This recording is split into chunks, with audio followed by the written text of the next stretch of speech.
हाँ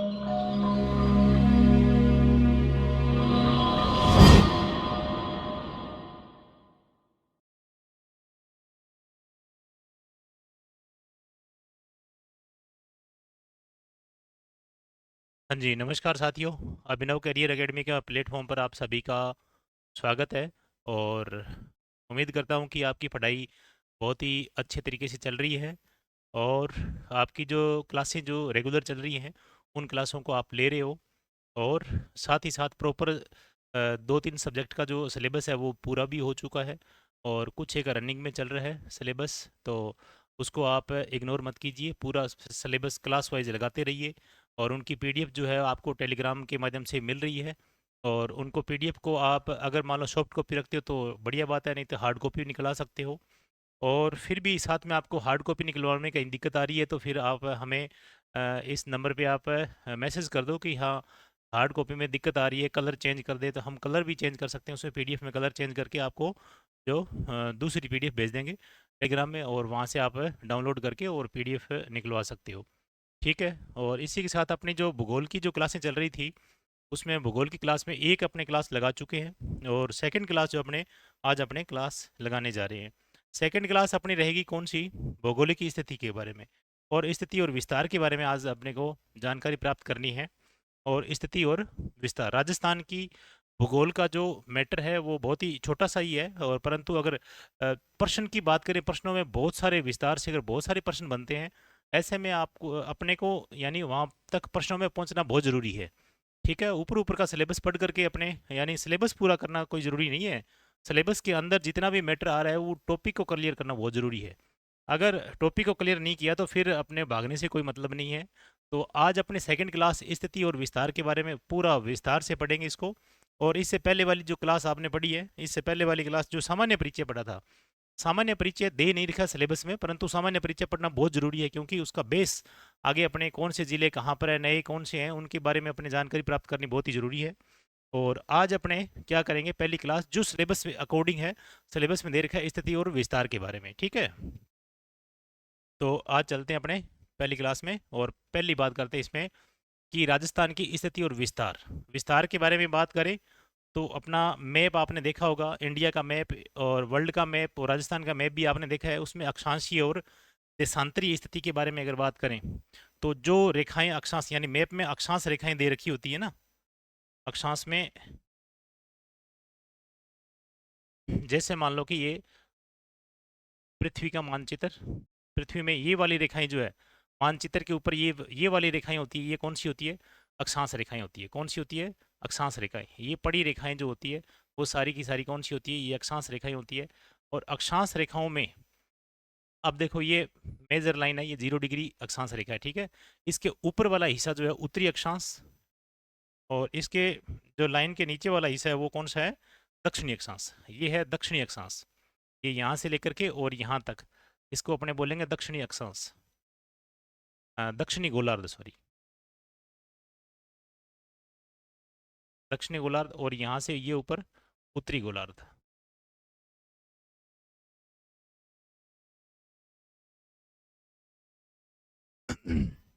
ये ऊपर वाली सारी उत्तरी अक्षांश वाली है सारे, ये दक्षिणी अक्षांश वाली है सारी, और ये उत्तरी गोलार्ध में पड़ते हैं सारे। और यहाँ अगर बात करें तो इंडिया, जो भारत का जो मैप है वो यहाँ पर है, भारत यहाँ पर पड़ता है। ठीक है। पृथ्वी के संदर्भ में देखें तो भारत यहाँ पर पड़ेगा। ठीक है। अगर अब देखो, अगर सीधा पूछा जाए कि अक्षांशीय दृष्टि से राजस्थान कौन से है, गोलार्ध में है, तो यहाँ आ जाएगा उत्तरी गोलार्ध में। कौन सा आ जाएगा? उत्तरी गोलार्ध में। ये अक्षांश की दृष्टि वाला है। अक्षांश अपने ये इस पृथ्वी में अपने क्या है, इसे ये दर्शाया है इस मानचित्र में अक्षांश वाला। ठीक है। अगर अगर बात करें अपने देशांतर के माध्यम से, तो देशांतर के माध्यम से ये 0 डिग्री देशांतर है अपने पृथ्वी पर। ठीक है। और 0 डिग्री देशांतर मानचित्र में अपने खींच के बता दिया उसको, 0 डिग्री देशांतर। अब इधर वाला कौन सा गोलार्ध है? ये पूर्वी गोलार्ध है। ये कौन सा गोलार्ध है? पूर्वी गोलार्ध है।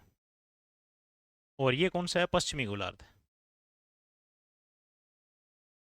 अब बताइए, इंडिया यही है, ये देखो, ये इंडिया का मानचित्र है, यहाँ पर राजस्थान है। और इसमें कौन से गोलार्ध में पड़ेगा? देशांतरीय। अगर देशांतरीय संदर्भ में देखा जाए या देशांतरीय दृष्टि से देखा जाए तो कौन से गोलार्ध में?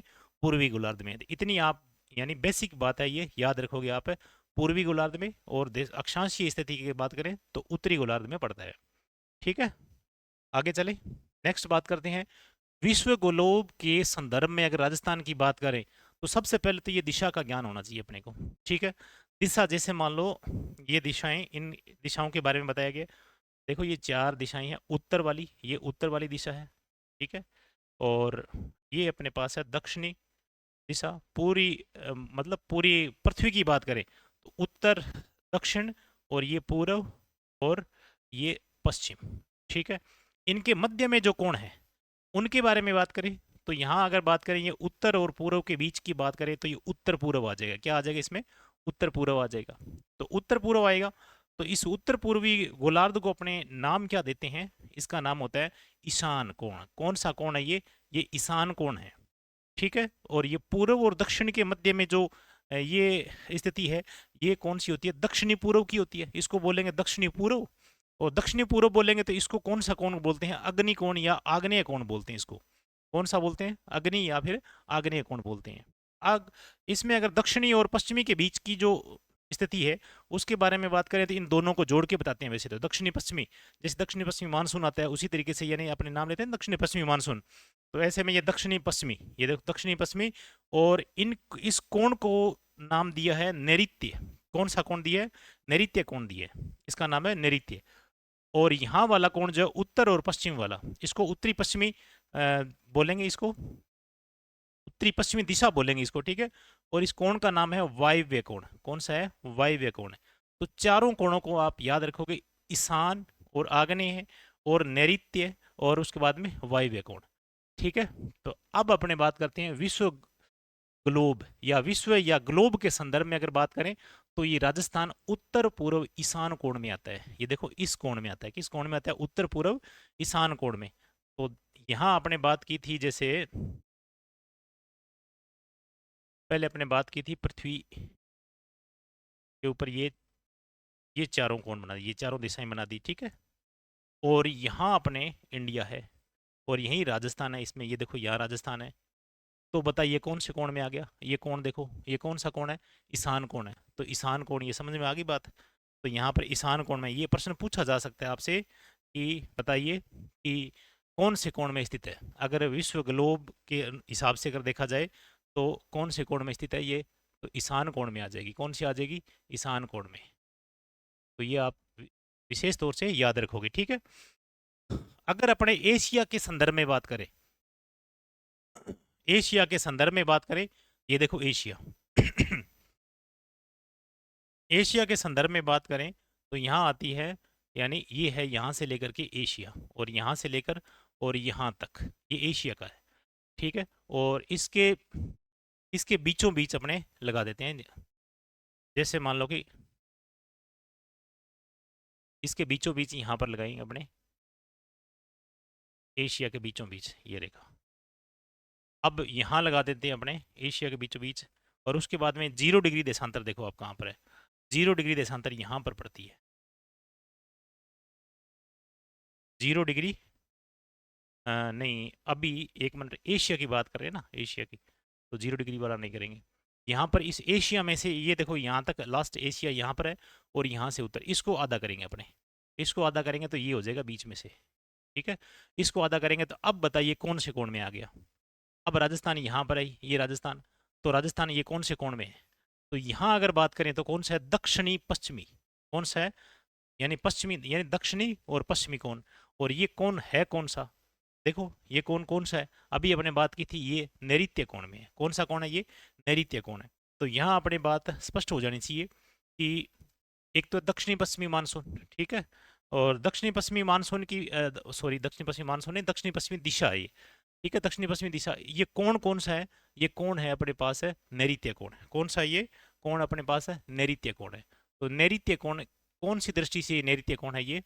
ये अगर देखा जाए एशिया की दृष्टि से तो ये नैऋत्य कोण में पड़ता है राजस्थान। ठीक है, फिर भारत के संदर्भ में देखा जाए तो, अब भारत के संदर्भ में देखा जाए तो ये देखो भारत का नक्शा अपने, ये मानचित्र देखो। अब इसको क्या कर लो, चारों दिशाओं में बांट लो। तो चारों दिशाओं में बांटेंगे तो ये हो जाएगा,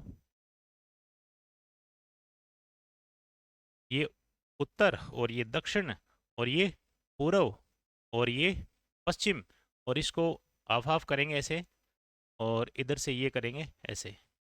तो बताइए कौन से कोण में आ गया राजस्थान? ये आ गया वायव्य कोण में। कौन से में आ गया? यानी उत्तरी पश्चिमी, उत्तरी पश्चिमी दिशा है ये, उत्तरी पश्चिमी, उत्तरी पश्चिमी दिशा। और कोण कौन सा है? वायव्य, वायव्य कोण है। तो इतनी बात आपको समझ में आ गई होगी कि अगर भारत के संदर्भ में देखा जाए, तो भारत के संदर्भ में देखा जाए तो कौन सा आ जाएगा?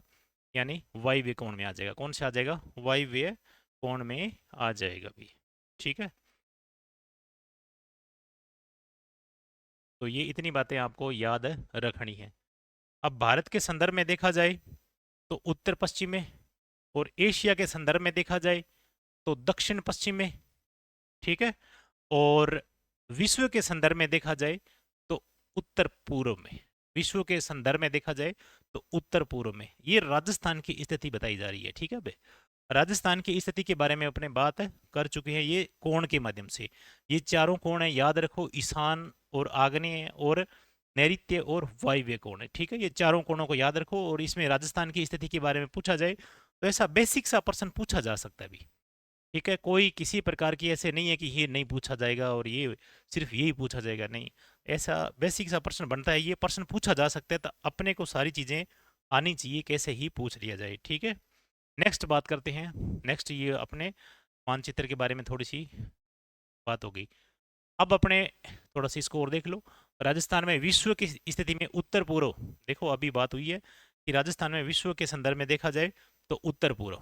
ठीक है, उत्तर पूर्व ईशान कोण के संदर्भ में, ये विश्व के संदर्भ में, विश्व के संदर्भ में देखा जाए तो उत्तर पूर्व में ईशान कोण में राजस्थान। ठीक है, और अगर एशिया के संदर्भ में देखा जाए तो एशिया को ये देखो, ये तो इसमें कौन सा है? दक्षिणी पश्चिमी नैऋत्य कोण में। ठीक है, और भारत के संदर्भ में देखा जाए तो इसको ऐसे करेंगे तो ये कौन सा आ जाएगा? उत्तर पश्चिम में आ जाएगा। कौन सा आ जाएगा?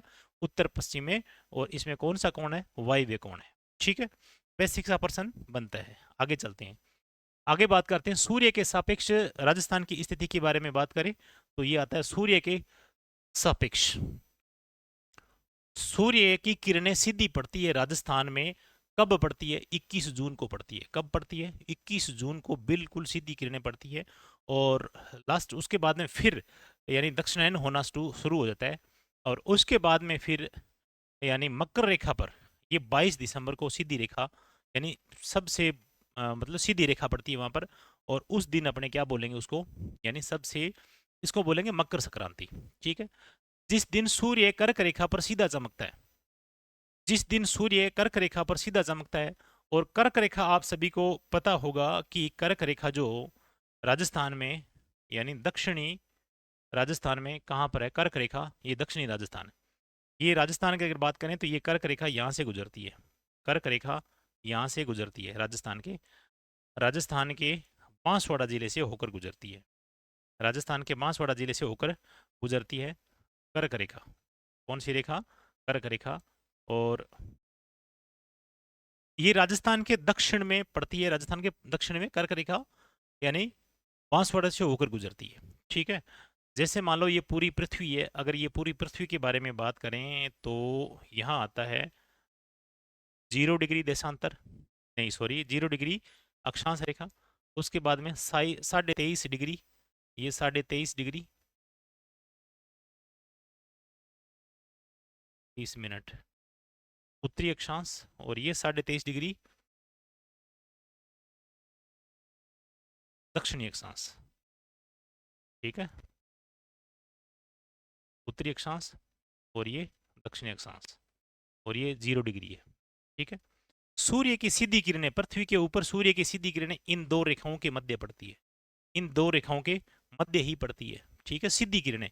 बाकी सूर्य की किरणें जो है सभी पूरी पृथ्वी के ऊपर पहुंचती है, यहाँ तक पहुंचती है उत्तरी ध्रुव तक, और दक्षिणी ध्रुव तक भी पहुंचती है। ठीक है, और ये जब सूर्य बिल्कुल ही इसके सूर्य के सामने पृथ्वी का हिस्सा होता है उसमें दिन होती है, और सूर्य के बैक अपने जो पृथ्वी के बैक साइड में सूर्य के सामने नहीं होता उसमें रात होती है। और तो जहाँ पर अपने सीधा यानी उसका प्रकाश पड़ेगा, तो सीधा प्रकाश अगर बात करें, प्रकाश तो पड़ता है यहाँ पर, इसमें यहाँ पर भी पड़ता है और यहाँ पर भी पड़ता है, सब जगह पर पड़ता है, परंतु सीधा प्रकाश यहीं पर पड़ेगा। इन रेखाओं, सूर्य का प्रकाश, सीधा प्रकाश पड़ने की स्थिति जो है ना वो इसी क्षेत्र में पड़ती है, और इस क्षेत्र के अलावा जो है ना वो सारी तिरछी किरणें पड़ेगी। वो क्या पड़ेगी? तिरछी किरणें पड़ेगी सारी जगह। पृथ्वी की सब जगह पर पूरी क्या है? तिरछी किरणें पड़ेगी। और सीधी किरणें पड़ेगी तब वो इसी क्षेत्र के मध्य में ही होगा। सूर्य की सीधी किरणें पड़ने का जो क्षेत्र है ना वो यही है। और ऐसे नहीं है कि हाँ सीधी किरणें यहाँ पर पड़ रही है तो यहाँ पर भी सीधी किरणें पड़ेगी, नहीं। सूर्य सीधा चमक रहा है, इस रेखा पर सीधा चमक रहा है तो ये मकर रेखा पर बिल्कुल सीधे है, और गर्मी इस क्षेत्र में काफ़ी, या इस एरिया में काफ़ी है, और यहाँ पर बाकी में तिरछी पड़ेगी, ठीक है। और सूर्य जो है उत्तरायण होता है, उसके बाद में धीरे धीरे सीधा चमकता है, यहाँ पर चमकता है, यहाँ पर चमकता है, उसके बाद में उत्तर दिशा में यहाँ तक लास्ट है इसका, यानी कर्क रेखा तक ये लास्ट सीधा चमकता है, उसके बाद में फिर दक्षिणायन होने लगता है, ठीक है। तो ऐसी कंडीशन में कर्क रेखा पर अपना राजस्थान भी आता है, कर्क रेखा पर अपना राजस्थान है भी आता है। तो इसलिए राजस्थान में सीधी किरणें कभी, यानी 21 जून तक सूर्य जब लास्ट है यानी चमकता है, और यहाँ से यानी उसके दक्षिणायन होता है, दक्षिणायन होना शुरू होता है, तब वो 21 जून होता है। और 21 जून को अपना जो सूर्य होता है वो यानी राजस्थान के बांसवाड़ा जिले के सीधी किरणों के, यानी सीधी किरणें पड़ती है यहाँ पर, और बिल्कुल इसके ऊपर होता है, ठीक है भाई। तो इतना आपको समझ में आ जाना चाहिए कि दक्षिणायन यहाँ से होगा, और उसके बाद में मकर रेखा पर जाने के बाद में फिर उत्तरायण होगा। और ऐसी कंडीशन में अब यहाँ पर सीधी किरणें पड़ सकती है, यहाँ पर सीधी किरणें पड़ सकती है, और बाकी जो है ना सीधी किरणें नहीं पड़ेगी, बाकी तिरछी किरणें पड़ेगी। बाकी इस पूरे राजस्थान में कहीं भारत में ऊपर का हिस्सा जितना भी है उसमें सारी क्या पड़ेगी? उसमें तिरछी किरणें पड़ेगी। और तो ऐसी कंडीशन में सूर्य की सीधी किरणें जो है वो सिर्फ राजस्थान में सिर्फ राजस्थान के बांसवाड़ा जिले में पड़ती है, और बाकी जिलों में अपने तिरछी किरणें पड़ेगी, ठीक है। तो एक बार अपने इसको और थोड़ा सा रीडिंग लगा लेते हैं। सूर्य की सापेक्ष राजस्थान की स्थिति के बारे में बात करें तो सूर्य की सापेक्ष कर्क संक्रांति, कर्क संक्रांति सूर्य का कर्क रेखा पर सीधा चमकना, कर्क रेखा पर सीधा चमकना होता है, सूर्य का कर्क रेखा पर सीधा चमकना होता है। कर्क रेखा पर देखो, राजस्थान के कर्क रेखा बांसवाड़ा जिले से होकर गुजरती है, आगे बात करेंगे, ठीक है। और कौन कौन से राज्यों से गुजरती है इन सभी के बारे में। 21 जून इस दिन क्या होता है कि राजस्थान में सबसे बड़ा दिन होता है। 21 जून की बात करें तो 21 जून को क्या होता है, राजस्थान का सबसे बड़ा दिन, यानी राजस्थान का दिन जो होता है ना वो बड़ा होता है 21 जून को, ठीक है, सबसे बड़ा दिन। और जब बड़ा दिन होगा तो रात क्या होगी? रात इसमें क्या होगी? छोटी होगी। तो सबसे छोटी रात वह सबसे छोटी परछाई बनेगी। तो सबसे बड़ा दिन होगा, सूर्य सीधा चमकेगा, यानी 21 जून को, 21 जून को सूर्य सीधा चमकेगा। 21 जून को जब 21 जून को सूर्य सीधा चमकता है तो इसका मतलब अपनी 21 जून, अब अगर अपने जाएं वहां पर बांसवाड़ा में, और बांसवाड़ा में जाएंगे 21 जून को, तो वहां पर अपनी शिखर चोटी के ऊपर अगर मान लो सूर्य चमक रहा है तो इसमें अपनी परछाई जो है वो सबसे छोटी बनेगी। परछाई सूर्य की यानी तिरछेपन के हिसाब से बनती है, ठीक है ना, सूर्य के तिरछेपन के हिसाब से बनती है। जितना सूर्य की किरणें तिरछी आएगी उतनी परछाई अपनी बड़ी होगी, ठीक है, उतनी ही बड़ी होगी। और जितना सूर्य अपने सिर के ऊपर होगा, बिल्कुल सिर के सामने बिल्कुल सिद्ध में होगा, तो वहां पर जो परछाई होगी वो क्या हो जाएगी? सबसे छोटी बनेगी, सबसे छोटी बनेगी। तो ऐसी कंडीशन में दिन बड़ा है, रात तो ऑटोमेटिक छोटी होगी, क्योंकि दिन बड़ा होगा तो रात छोटी हो जाएगी, और जैसे रात बड़ी होगी दिन छोटा हो जाएगा। तो ऐसी कंडीशन में 21 जून को सूर्य यानी राजस्थान के बांसवाड़ा में या कर्क रेखा पर सीधा चमकता है, उस दिन बांसवाड़ा सीधे में होता है अपने, ठीक है ना। और रात छोटी होगी और दिन बड़ा होगा और सबसे छोटी परछाई बनेगी, इतनी बात आप ध्यान रखो, ठीक है। फिर बात करता है सूर्य दक्षिणायन होना स्टार्ट होता है 21 जून के बाद में, फिर 21 जून 22 जून ऐसे करते करते वो नीचे यानी कर्क रेखा जो पृथ्वी की जो मकर रेखा है उस तरफ चलता है। तो मकर रेखा पर जाकर के ये 22 दिसंबर को सीधा चमकता है। जिस दिन अपने यहाँ पर 21 जून को इतनी तेज गर्मी थी या जितनी धूप अपने को मिल रही थी, वो कंडीशन 22 दिसंबर को मकर रेखा पर होती है। वैसी ही कंडीशन 22 दिसंबर को कब कहाँ पर होती है? मकर रेखा पर होती है। और उस समय अपने यहाँ पर, उस समय 22 दिसंबर की बात करें तो उस समय अपने यहाँ पर अगर बात करें तो यहाँ पर कड़ाके की सर्दी पड़ रही होती है। तो ये मकर संक्रांति की बात होती है, मकर संक्रांति बोलते हैं उसको जब सूर्य का मकर रेखा पर सीधा चमकना, ठीक है, मकर रेखा पर सीधा चमकना। 22 दिसंबर की बात है ये, 22 दिसंबर और इस दिन राजस्थान में सबसे बड़ी रात होती है। सबसे बड़ी रात होती है, ठीक है। तो बड़ी रात है, इसका मतलब दिन छोटा हो जाएगा, तो सबसे छोटा दिन होगा। दिन क्या होगा? सबसे छोटा होगा। और सबसे लंबी और बड़ी और तिरछी परछाई बनेगी। अब देखो, परछाई जो होगी वो लंबी होगी, बड़ी होगी और तिरछी बनेगी। इतनी बात आपको ध्यान में आ गई होगी कि अगर मान लो कि सबसे तिरछी, यानी राजस्थान की बात हो रही है, जब सूर्य मकर रेखा पर है तो वहां जाकर के अपने जाकर के बोलेंगे भी हाँ, अब देखो अपनी लंबाई कैसे कितनी है, वहां पर जाकर के नहीं है। सिर्फ राजस्थान में अगर बात करें तो सूर्य वहां है, मकर रेखा पर सीधा चमक रहा है, उस टाइम अपने राजस्थान में है, तो अपनी जो लंबाई परछाई, दिन छोटा होगा, दिन बड़ा, अपने दिन छोटा होगा, रात बड़ी होगी। ठीक है। और रात यानी सबसे बड़ी होगी, और अपनी जो परछाई होगी वो क्या होगी? परछाई भी बड़ी बनेगी, लंबी बनेगी। ठीक है। आगे बात करें, ये मकर संक्रांति, कर्क संक्रांति 21 जून को, या 21 जून की जून वाली बात है ये। और ये 22 दिसंबर, मकर रेखा पर सूर्य का सीधा चमकना, मकर संक्रांति। और ये रेखाएं जो है, ये इन दो रेखाओं के बीच में ही ये सूर्य सीधा चमकता है, और उसके बाद में फिर ये मतलब इन दो रेखाओं के बीच में, और बाकी जो साइड में जो बाकी क्षेत्र में जो किरणें होती है वो सारी तिरछी पड़ती है। ठीक है। नेक्स्ट बात करें, राजस्थान में सबसे पहले सूर्योदय, अगर बात करें राजस्थान में सबसे पहले सूर्य का उदय पूर्व दिशा से अपने को नजर आता है। सूर्य का उदय पूर्व दिशा से इधर से आता है, ठीक है। तो पूर्व दिशा से इधर से आएगा, तो ऐसे में क्या होता है कि राजस्थान में सूर्य उदय और सूर्य अस्त, ये सबसे पहले राजस्थान के इधर वाले जिले में कौन सा क्षेत्र पड़ता है, उस क्षेत्र में सबसे पहले होगा। ठीक है।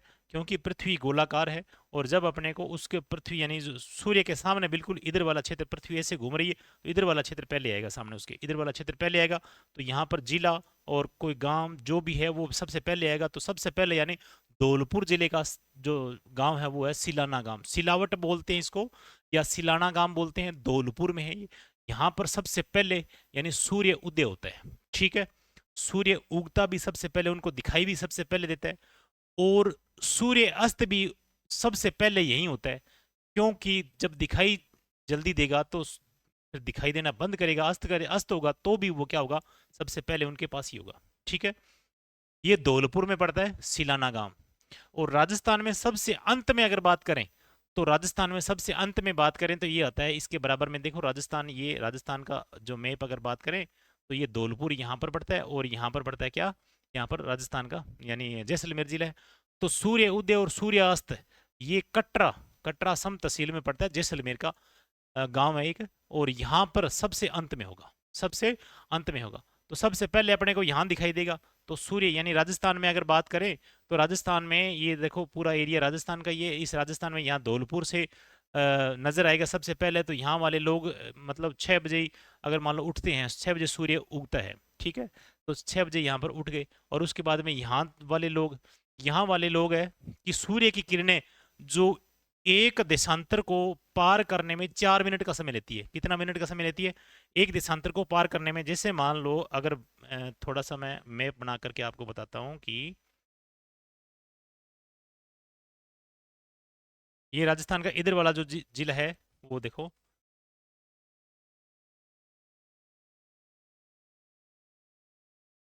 ये देखो धौलपुर है, ठीक है। और धौलपुर यहाँ से ये 78 डिग्री पर है। कितने डिग्री पर है?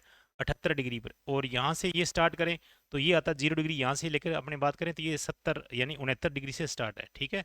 69 डिग्री से स्टार्ट है। तो देशांतर 69 डिग्री से और इधर 78 डिग्री से, इनके मध्य में दूरी कितनी है? अगर इनके मध्य में जैसलमेर अगर बात करें, जैसे जैसलमेर है 70 डिग्री पर है, जैसलमेर कितने डिग्री पर है? 70 डिग्री पर है। और ये धौलपुर है 78 डिग्री पर है। इन दोनों के मध्य में कितनी डिग्री के मान अंतर है? 70 और 78 यानी 8 डिग्री का मान, 8 डिग्री का अंतर है। और 8 डिग्री, 1 डिग्री को पार करने में सूर्य की किरणें कितना समय लेती है? 4 मिनट का समय लेती है। तो कितने यानी मिनट हो गए? 32 मिनट हो गए। कितने मिनट यानी हो गए 32 मिनट। तो जब अगर मान लो कि 6 बजे सूर्य उदय होता है, ठीक है, तो ये सेम जो किरणें हैं जब उदय होने वाली या सूर्य दिखाई देता है उस समय सिराना गांव में, उस समय यानी इसके 32 मिनट बाद में इस कटरा वाले जो क्षेत्र में लोग बस रहे हैं उनको सूर्य दिखाई देगा। तो कितने का फर्क हुआ? आधा घंटे का फर्क हुआ कि नहीं हुआ? आधा घंटे का समय का फर्क हो गया। ठीक है। घड़ी में तो समय सेम ही होगा उनके और इनकी घड़ी में, और इनकी घड़ी में समय सेम ही होगा। यहाँ पर सूर्य जल्दी दिखाई दे रहा है और यहाँ पर सूर्य लेट दिखाई दे रहा है। और जब लेट होते होते, और यहाँ इनका जो सूर्य है वो पहले ही यानी छिप जाएगा, और इधर वाला अस्त है बाद में होगा, तब यानी लेट तक इनको आधा घंटे लेट तक दिखता रहेगा, और इनको पहले ही यानी दिखना बंद हो जाएगा आधा घंटा। तो ऐसी कंडीशन में आधे घंटे का यानी फर्क है, या फिर अपने कह सकते हैं एक जितना भी देशांतर का फर्क होगा, आगे मान बात करेंगे कि जितना भी देशांतर का फर्क होगा उसमें यानी 1 डिग्री बराबर में क्या है, 1 डिग्री में 4 मिनट का समय लेता है। ठीक है, तो 4 मिनट का ये ध्यान रखना है। ठीक है, तो यहाँ राजस्थान में सबसे अंत में सूर्योदय और सूर्यास्त कटरा जैसलमेर में, और सबसे पहले सूर्यास्त और सूर्योदय सिलाना जो धौलपुर में। ठीक है, और दिन में सूर्य सर्वाधिक सीधा लंबवत, यानी दिन में सूर्य सीधा लंबवत, ज्यादा सूर्य का प्रकाश, ज्यादा प्रकाश जो होता है सूर्य का ज्यादा प्रकाश, वो कौन से जिले में प्राप्त होता है? वो अपने को मिलेगा जोधपुर में। कहाँ पर मिलेगा? यानी जोधपुर में। यहाँ पर क्या है कि जो धरातल है ऐसा बना हुआ है, धरातल जो है ना ऐसा बना हुआ है कि यहाँ पर सूर्य का प्रकाश जो है वो सूर्य का प्रकाश काफी मिलता है। यहाँ पर किसी प्रकार का उबड़ खाबड़ या ऐसी चीजें नहीं है, पहाड़ी भी क्षेत्र में नहीं है, रेतीला है बिल्कुल। और इस वजह से यहाँ पर धौलपुर में सौर ऊर्जा उत्पादन की संभावना क्या है? सर्वाधिक है। तो सौर ऊर्जा उत्पादन की संभावना सर्वाधिक कौन से जिले में है? जोधपुर में। कौन से जिले में? जोधपुर में। राजस्थान में सबसे सीधी रेखा, यानी राजस्थान में सबसे सीधी रेखा या सूर्य किरणें जो होती है वो बांसवाड़ा में अभी अपने बात कर चुके हैं। सीधी रेखा या सीधी किरणें जो कौन से जिले को प्राप्त होती है वो बांसवाड़ा को होती है। तथा सबसे तिरछी जो सूर्य की किरणें हैं, अगर राजस्थान में बात करें, ओनली राजस्थान की बात हो रही है, तो राजस्थान में सीधी किरणें जो होती है वो किस डिस्ट्रिक्ट को मिलती है? ये बांसवाड़ा को। और सबसे तिरछी, क्योंकि सबसे ऊपर राजस्थान के सबसे यानी जस्ट उत्तर दिशा में अगर बात करें तो गंगानगर पड़ता है। कौन सा पड़ता है? गंगानगर डिस्ट्रिक्ट पड़ता है। तो यहाँ पर तिरछी पड़ेगी कि नहीं पड़ेगी? अब अगर बात करें जैसे इसमें बात कर लेते हैं। ये देखो यहाँ पर है बांसवाड़ा, यहाँ पर है बांसवाड़ा, और यहाँ पर है गंगानगर, यहाँ पर गंगानगर। तो यहाँ पर सीधी किरणें और इसको तिरछी मिलेगी, और इसको भी तिरछी, यहाँ पर भी तिरछी तिरछी तिरछी ऐसे करके। और सर्वाधिक तिरछी यहाँ गंगानगर में, सर्वाधिक तिरछापन जो आता है वो किरणों का किस में आएगा? गंगानगर में आएगा। और इससे कम होता जाएगा, कम होता जाएगा, वैसे वैसे कम होता जाएगा। यहाँ पर सीधी किरणें मिलेगी, बांसवाड़ा में सीधी किरणें। तो ऐसी कंडीशन में यहाँ पर भी अगर बात करें ये गंगानगर न दे करके, और गंगानगर न दे करके ऐसे पूछ लिया जाए कि बताइए इन जिलों में से सर्वाधिक तिरछी किरणें कहाँ पर पड़ती है, तो बांसवाड़ा दे दिया, एक दे दिया इसमें प्रतापगढ़, और एक दे दिया इसमें भीलवाड़ा, और एक दे दिया इसमें अजमेर। तो आप बताओगे, क्या बताओगे इसमें से? जैसे मान लो कि बांसवाड़ा और प्रतापगढ़, भीलवाड़ा और अजमेर, और आप बोलोगे भी सर ने तो गंगानगर ही पढ़ाया था, तिरछी किरणों यानी सर्वाधिक तिरछी किरणें इनमें से पूछा है, इनमें से पूछा है, तो बताइए इनमें से पूछा है तो ये अजमेर में आएगा कि नहीं आएगा? अजमेर में आएगा। ठीक है, गंगानगर नहीं। अब इसमें गंगानगर कहाँ है? मिलेगा नहीं, ढूंढते फिरोगे आप गंगानगर, तो गंगानगर नहीं मिलेगा इसमें ऑप्शन में। आजकल ऑप्शन में हटा देते हैं, क्योंकि आजकल चेंज कर लेते हैं। वो सबसे पहले आया था ना तब वो ऐसे पूछा था भी, हाँ गंगानगर में सबसे। तो अपने ये जब पूरा चैप्टर क्लियर करते हैं तब यहाँ पर सीधी किरणें यहाँ पर पड़ती है, और सर्वाधिक तिरछी किरणें जो होती है गंगानगर में पड़ती है। और ये तिरछापन घटता जाएगा और यहाँ से बढ़ता जाएगा वैसे वैसे। और ऐसे में आपको ध्यान रखना है कि कौन से जिले की कहाँ स्थिति है। ऐसे में मैप यानी मैपिंग में जरूरी है कि कौन सा जिला कहाँ पर है, ये मैप भी आपको क्लियर करना बहुत ही जरूरी है। यहाँ पर झालावाड़ है, कोटा और बूंदी और बारां और झालावाड़, ऐसे इस कंडीशन में यहाँ पर जोधपुर है, जैसलमेर है, बीकानेर है, गंगानगर है और हनुमानगढ़ है। ऐसे सारे जिले अपने को आने चाहिए। ठीक है, और फिर अपने सूर्य की तिरछी किरणें हो गई। अब अपने बात करते हैं इसमें बांसवाड़ा से गंगानगर की तरफ जाने पर सूर्य की, हाँ सूर्य की किरणें जो होती है, सूर्य की किरणें जो होती है, यहाँ पर किरणें लिखा हुआ है, सूर्य की किरणें, सूर्य की किरणें, किरणों का तिरछापन बढ़ता है, सूर्य की किरणों का तिरछापन बढ़ता है। तो बात आगे नहीं यहाँ पर। जैसे मान लो कि बांसवाड़ा से गंगानगर जाएंगे, इस बांसवाड़ा से यहाँ पर गंगानगर अपने को जाना है, तो सूर्य की जो किरणें हैं उनका तिरछापन क्या हो जाएगा? बढ़ता जाएगा। ठीक बात है, ये अपने बात कर चुके हैं। फिर राजस्थान में कर्क रेखा की स्थिति के बारे में बात करते हैं। चलो अब अपने कर्क रेखा के बारे में थोड़ा सा और पढ़ लेते हैं डिटेल से, पीछे भी बात कर चुके हैं अपने। और फिर भी कर्क रेखा जो राजस्थान, अपने कर्क रेखा के ओनली कर्क रेखा में बात करें तो ये 23 डिग्री 30 मिनट उत्तरी अक्षांश रेखा को कर्क रेखा कहते हैं। समझ में आ गई इतनी बात? कर्क रेखा किसे कहते हैं? जो पृथ्वी या अपने जो वर्ल्ड मैप है उसमें जो 0 डिग्री है, 0 डिग्री देशांतर को अपने क्या बोलेंगे? विषुवत रेखा बोलेंगे। 0 डिग्री अक्षांश को, सॉरी, 0 डिग्री अक्षांश को अपने क्या बोलेंगे? उसको बोलेंगे अपने विषुवत रेखा बोलेंगे। और ऐसे करते करते ऊपर चले जाएंगे, 1 2 3 4 5 ऐसे करते जाएंगे, तो ये आता 23 डिग्री 30 मिनट उत्तरी अक्षांश रेखा को अपने कौन सी रेखा बोलते हैं? कर्क रेखा बोलते हैं। और ऐसे ही ये उत्तरी गोलार्ध में पड़ती है, उत्तरी है ये, ठीक है ना, उत्तरी अक्षांश है। अगर ऐसे ये दक्षिणी अक्षांश होगा तो उसको अपने क्या बोलेंगे? मकर रेखा बोलेंगे। उसको क्या बोलेंगे? मकर रेखा। कर्क रेखा भारत के 8 राज्यों से गुजरती है। कर्क रेखा कितने राज्यों से गुजरती है? भारत के 8 राज्यों से होकर के गुजरती है। 8 राज्य में कौन कौन से हैं ये मैंने लिख रखा है यहाँ पर, ये देखो। गरम सी जपटम, ऐसे याद रखो थोड़ा सा बस। गरम सी जपटम या गरम सी जेपीटीएम, ठीक है ना। इसको 1 2 बार आप पढ़ लो, फिर अपने याद कर लेंगे। और ये याद रखोगे। देखो ट्रिक तो बहुत सारी है, और भी है बहुत सारी है। जैसे मान लो तो उसमें क्या है कि जो स्टेट होते हैं ना वो क्रम से नहीं लगाए होते हैं। स्टेट क्रम से नहीं है तो कौन सा क्रम पहले आएगा, कौन सा स्टेट पहले आएगा, कौन सा बाद में आएगा, त्रिपुरा मिजोरम वहां जाकर के गच्चा खा जाते हैं। तो ऐसे में राजस्थान, मध्य प्रदेश, छत्तीसगढ़, ऐसे में जो बीच बीच में जहां पर आता है ना, तो वो स्टेट को क्रम से नहीं है। तो ये याद रखो, थोड़ा सा सेंटेंस है, इसको याद रखोगे, ये सारे क्रम से ही है। तो सबसे पहले क्या आएगा? गुजरात। सबसे पहले क्या आएगा? गुजरात, ठीक है। और उसके बाद में क्या आएगा? आर यानी राजस्थान।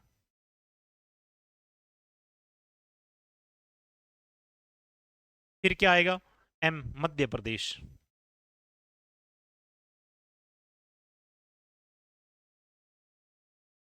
उसके बाद में सी लिखा हुआ है तो छत्तीसगढ़।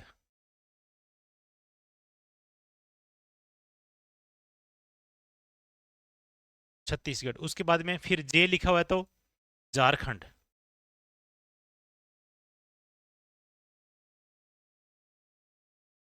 उसके बाद में पी लिखा हुआ था पश्चिम बंगाल।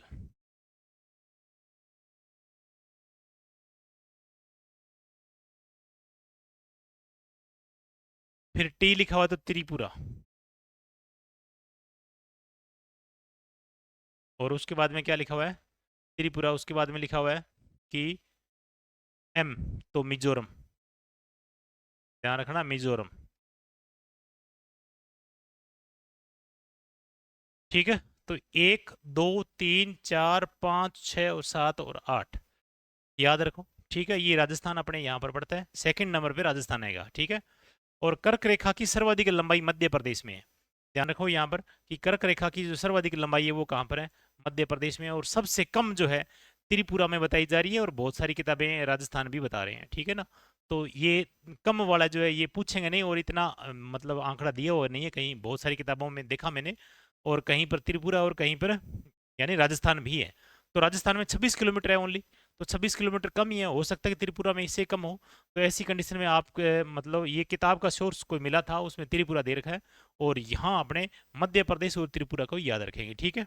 राजस्थान में साथ में याद, यानी राजस्थान, त्रिपुरा नहीं आता, राजस्थान भी अगर आता है, त्रिपुरा नहीं आता तो राजस्थान ही करना है फिर। राजस्थान में कर्क रेखा की लंबाई कितनी है?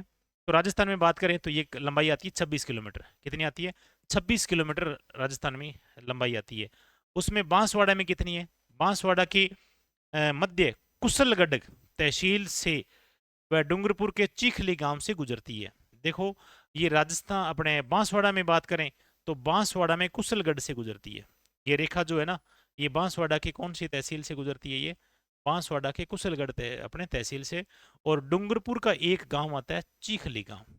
डूंगरपुर का एक गांव कौन सा आता है? चीखली गांव आता है, याद रखो इसको।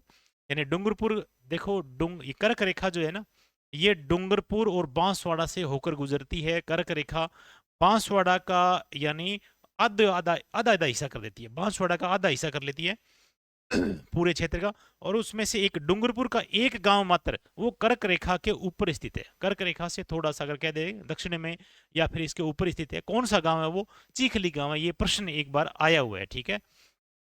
तो इसको याद रखना भी, चीखली गांव और कुशलगढ़ को, ठीक है। बांसवाड़ा न दे करके यहाँ पर कुशलगढ़ भी दिया जा सकता है, कुशलगढ़ भी दिया जा सकता है बांसवाड़ा न दे करके, ठीक है। तो कुशलगढ़ जो तहसील है वो बांसवाड़ा की, वो इसी में यानी कर्क रेखा के कर्क रेखा पर स्थित है। और इसमें जो लंबाई यानी टोटल कर्क रेखा की लंबाई कितनी है, 26 किलोमीटर है। एक 25 किलोमीटर तो ये कुशल या अपने कह सकते हैं कि बांसवाड़ा पड़ेगा, ठीक है, कुशलगढ़ या फिर अपने कुशलगढ़ का क्षेत्र पूरा, यानी बांसवाड़ा में 25 किलोमीटर है, और 1 किलोमीटर डूंगरपुर में, 1 किलोमीटर डूंगरपुर, टोटल कितनी होगी, 26 किलोमीटर। आगे बात करें तो मकर रेखा, मकर रेखा दक्षिणी अक्षांश है। ये कौन सा अक्षांश है, दक्षिणी अक्षांश। तो दक्षिणी अक्षांश 23.5 डिग्री, दक्षिणी अक्षांश को मकर रेखा बोलेंगे अपने, ठीक है। और 22 दिसंबर को जब सूर्य मकर रेखा पर सीधा चमकता है, उस समय अपने पहले बात कर चुकी है कि अपने यहाँ पर सबसे बड़ी रात होगी और सबसे छोटा दिन होगा, सर्दी का मौसम होगा, परछाई छोटी बनेगी, ठीक है। 22 दिसंबर की बात हो रही है। 22 दिसंबर को उत्तरी गोलार्ध में सबसे छोटा दिन और सबसे बड़ी रात होती है, उत्तरी गोलार्ध में। 22 दिसंबर की उत्तरी गोलार्ध में बात हो रही है। अब उत्तरी गोलार्ध में यानी 22 दिसंबर सूर्य तो कहाँ सीधा चमक रहा है, दक्षिणी गोलार्ध में मकर रेखा में चमक रहा है, ठीक है, मकर रेखा पर। और बात कहाँ की बताई जा रही है 22 दिसंबर की, ये उत्तरी गोलार्ध में दिन छोटा होगा और रात बड़ी होगी, ठीक है। और 21 मार्च बसंत, यानी 21 मार्च की अगर बात करें तो 21 मार्च मार्च का महीना होता है ना।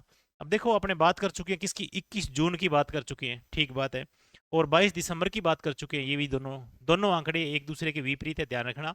और फिर अपने बात करते हैं इनके मध्य की, इनके मध्य की बात करें 21 मार्च को, 21 मार्च बसंत ऋतु होती है, उस समय की बात होती है 21 मार्च। ये सूर्य 21 मार्च को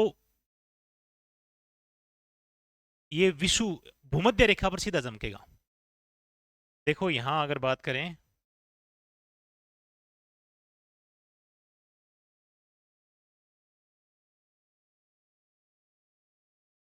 ये है 23.5 डिग्री और ये है 23.5 डिग्री दक्षिणी अक्षांश।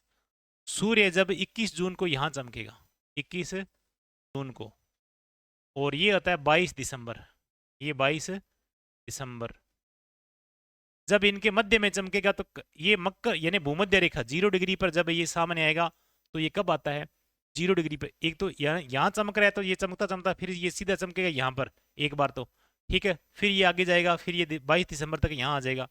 तो 22 दिसंबर में ये यहाँ पर चमक रहा है, यहाँ गर्मी है अपने, यहाँ पर सर्दी है। और ऐसी कंडीशन में जब यहाँ से होकर गुजरेगा इस रेखा पर आएगा, तो इस रेखा पर 21 मार्च को आएगा। कौन से मार्च को आएगा, यानी 21 मार्च को, ये 21 मार्च को आता है, ठीक है, यहाँ पर 21 मार्च को। उसके बाद में फिर वापस उत्तरायण होगा, तो उत्तरायण होगा तो ऐसी कंडीशन में बताइए, ऐसी कंडीशन में यानी 23 सितंबर को, कौन से सितंबर को, 23 सितंबर को, 23 सितंबर को जब यहाँ आएगा, तब ऐसी कंडीशन में क्या होगा, इस विषु यानी अपने 23 दिसंबर भूमध्य रेखा पर सीधा चमकेगा। तो दो ऐसे दिन हैं जहां पर भूमध्य रेखा पर सीधा चमकता है, ठीक है ना। और ये 21 जून और ये 22 दिसंबर, और ये सीधा चमकता है यहाँ पर। उसके बाद दक्षिणायन और ये उत्तरायण फिर, और उसके बाद में इस रेखा के ऊपर मार्च, मार्च के बाद में फिर आगे दिसंबर तक आएगा, 21 जून से स्टार्ट हो गया, और उसके बाद में फिर ये 21 जून यहाँ से दक्षिणायन होना स्टार्ट हो गया। और इसके बाद में सूर्य एक बार इधर चलेगा ऐसे चलते चलते, और उसके बाद में कौन सा आ गया, 23 सितंबर आ गया। 23 सितंबर के बाद में फिर आगे चलता चलता उसके बाद में फिर क्या हो गया, 22 दिसंबर हो गया। 22 दिसंबर के बाद में फिर ये क्या हो जाएगा, उत्तरायण होना स्टार्ट हो जाएगा। तो उत्तरायण होना स्टार्ट हो जाएगा, फिर ये 22 मार्च आ 23 मार्च आ जाएगा, सॉरी 21 मार्च, 21 मार्च आ जाएगा। और 21 मार्च आने के बाद में फिर 21 मार्च आ जाएगा, उसके बाद में फिर ये दक्षिण यानी उत्तरायण होगा, और उत्तरायण होने के बाद में फिर ये क्या हो जाएगा, ये आगे चलता जाएगा। 21 मार्च के बाद में फिर ये 21 जून आ जाएगा। तो ऐसी कंडीशन में सूर्य यानी 21 मार्च को इस भूमध्य रेखा पर और 23 सितंबर को भूमध्य रेखा पर, ऐसी कंडीशन में। और जब ये इस समय आता है तो इसे बोलते हैं सर्द विषु। तो क्या बोलते हैं इसको, इसको बसंत विषु, क्या बोलेंगे, बसंत विषु बोलेंगे।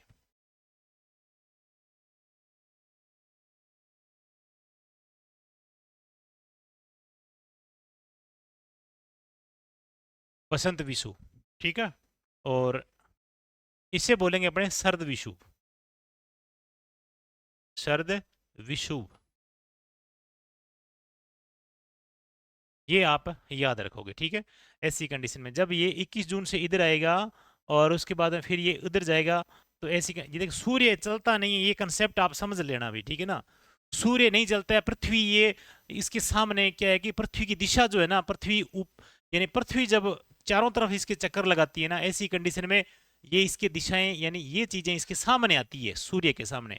सूर्य कहीं नहीं हिलता है, ऐसी कंडीशन में भूल मत कर लेना भी सूर्य चल के इधर आ रहा है, सूर्य चल के इधर आ रहा है, नहीं ऐसे ही। यानी पृथ्वी का जो है ना, पृथ्वी का जो ऊपर नीचे ये पृथ्वी जो चारों तरफ घूम रही है, तो ऐसी कंडीशन में कभी ये सामने होता है इससे, कभी ये सामने होता है, कभी ये सामने होता है। ऐसी कंडीशन में ये डेट फिक्स कर रखी है यहाँ पर। और ऐसी कंडीशन में ये बताया जा रहा है भी यहाँ सूर्य अब बिल्कुल सीधा चमक रहा है, यहाँ पर अब सीधा यहाँ चमक रहा है, अब यहाँ सीधा चमक रहा है। अपने सोचते हैं कई बार क्या कि सूर्य पहले तो यहाँ चमक रहा था, अब ये सूर्य चल के इधर आ गया। सूर्य नहीं चलता कहीं, ठीक है। सूर्य एक जगह स्थायी है, और ये पृथ्वी है ना, ये चल रही है, इसके चारों तरफ घूम रही है, टेढ़ी मेढ़ी हो रही है ये, ठीक है। तो ऐसी कंडीशन में ये सूर्य की सीधी किरणें जो पड़ती है ना, उस कंडीशन में ये बताया गया, ठीक है। और आगे बात करें, 21 मार्च बसंत विषु, 23 सितंबर शरद विषु, 23 सितंबर शरद विषु इसे बोलेंगे। इस दिन क्या होता है कि भूमध्य रेखा पर सीधा चमकता है। और इस दिन क्या होता है, दिन रात बराबर होते हैं। इस दिन क्या होता है, दिन रात बराबर होते हैं। ऐसी कंडीशन में जब 23 मार्च की बात होगी, 21 मार्च की बात होगी, 23 सितंबर की बात होगी, तो 21 मार्च, ठीक है, और 23 सितंबर, इन दोनों को दिन रात क्या होंगे, बराबर होंगे। दिन और रात बराबर होंगे। इतनी बात आपको समझ में, यानी कोई भी दिन बड़ा नहीं है, कोई रात छोटी नहीं है, और यहाँ पर दिन और रात बराबर होंगे, ठीक है, ऐसी कंडीशन में।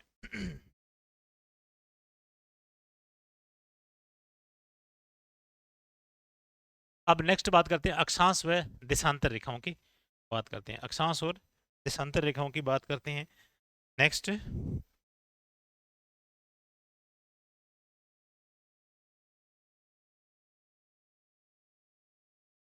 हेलो, हाँ आगे बात करें, चलो भी। नेक्स्ट अक्षांश व देशांतर रेखाओं के बारे में बात करें, तो पूर्व से पश्चिम के मध्य ग्लोब पर काल्पनिक रेखाएं हैं, इसे बोलेंगे। इनके बारे में बात कर रहे हैं भी, अक्षांश कौन सी होती है और देशांतर कौन सी होती है, इनके बारे में थोड़ी सी बात है, जानकारी ले लेते हैं।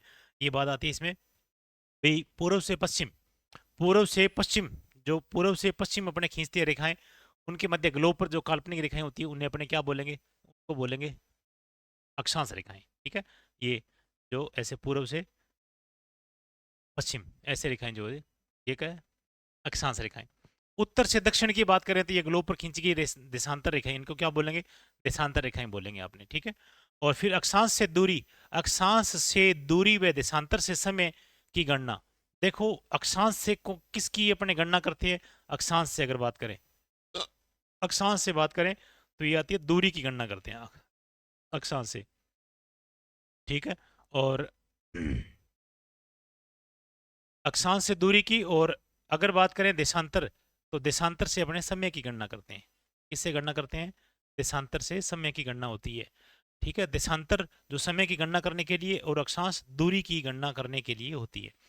ग्लोब पर कुल अक्षांशों की संख्या कितनी है, 181 है। कितनी है, 181, ध्यान रखना। ग्लोब पर कुल अक्षांश, अक्षांश की बात हो रही है, रेखाओं की बात नहीं हो रही है।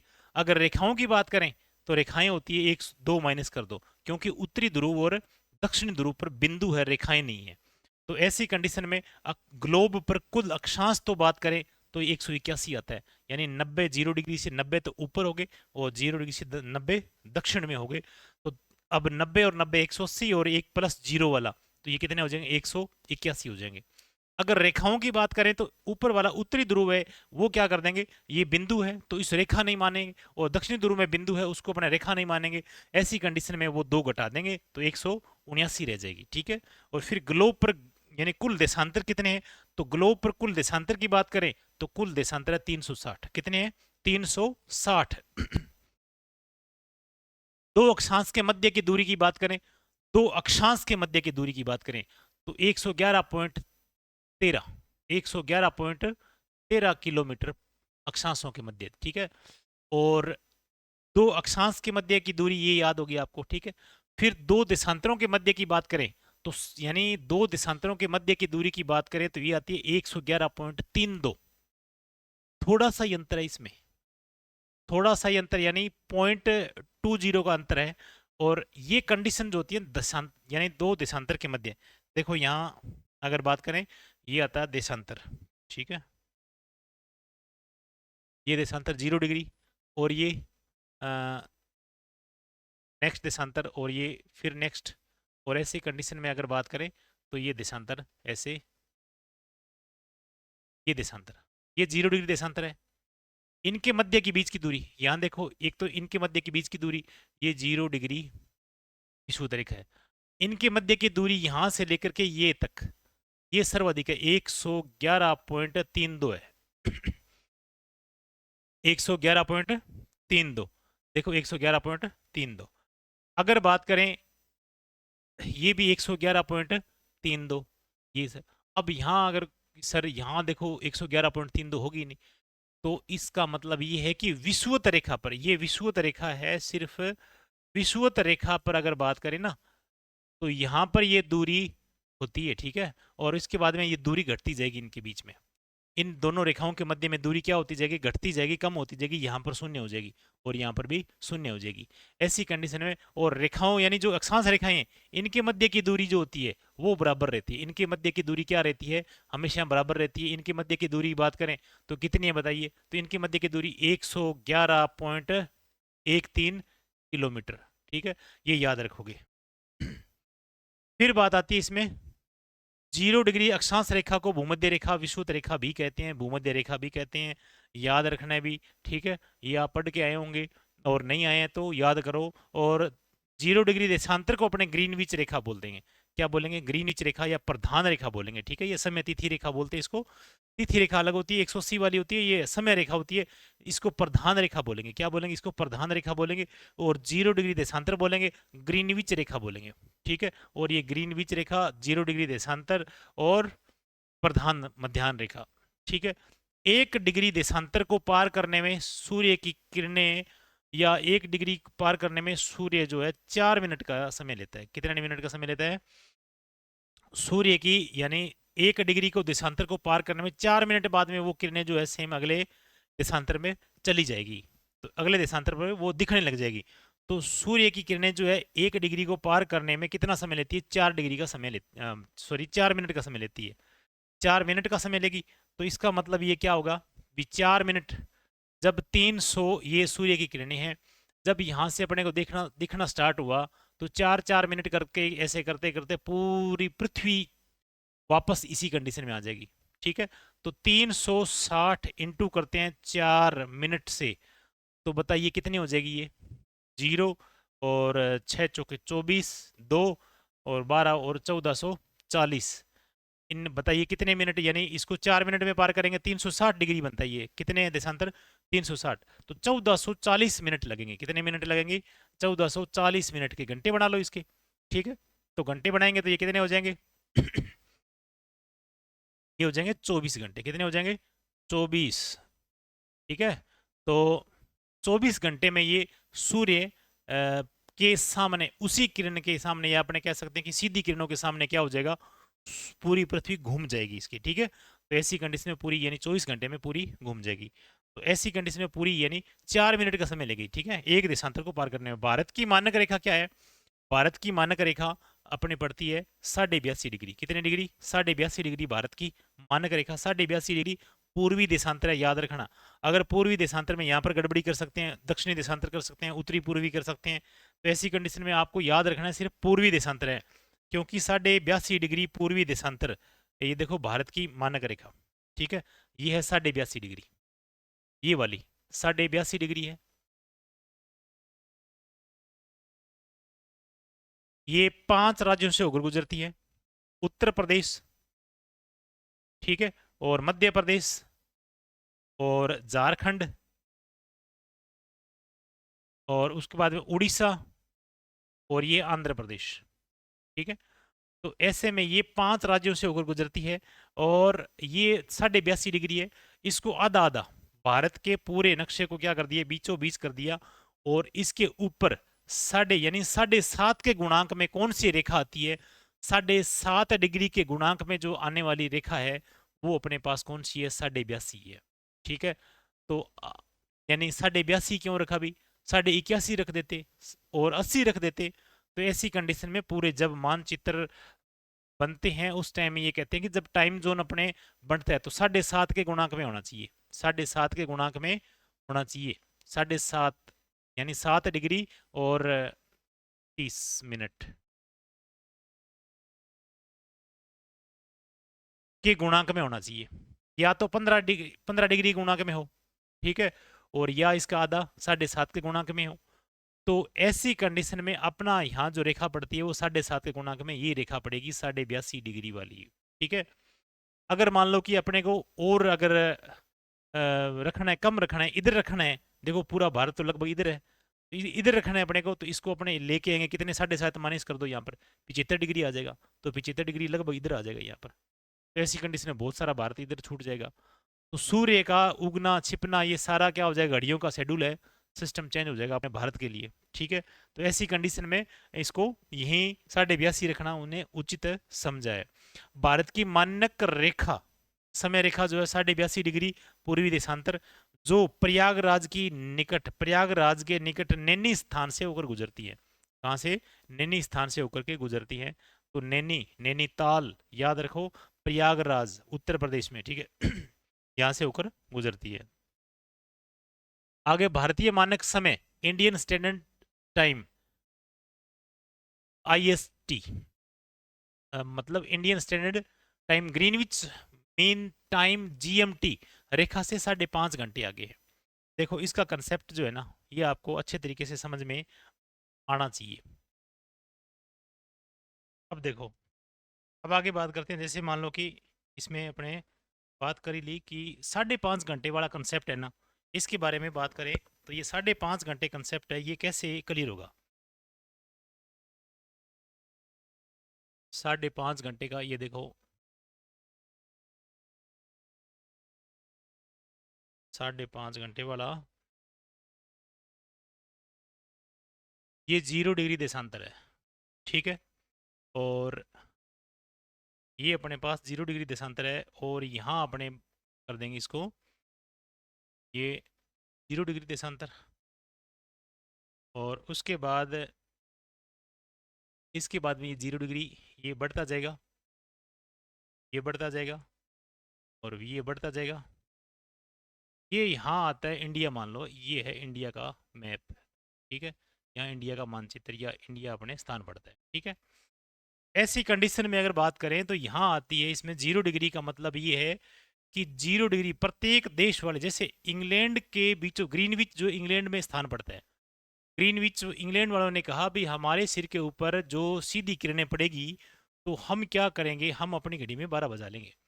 तो टाइम निर्धारित तो उन्होंने, पूरे विश्व का टाइम निर्धारित तो उन्होंने ये ग्रीनविच के हिसाब से हुआ, और उन्होंने ये तय किया कि जब जब अपने देश के ऊपर यानी सूर्य जिस यानी अपने सूर्य सीधा चमकेगा, जिस देश के ऊपर सीधा चमकेगा, उस समय क्या होगा कि अपनी अपनी घड़ी में 12 बजा लेंगे, अपनी अपनी घड़ी में 12 बजा लेंगे।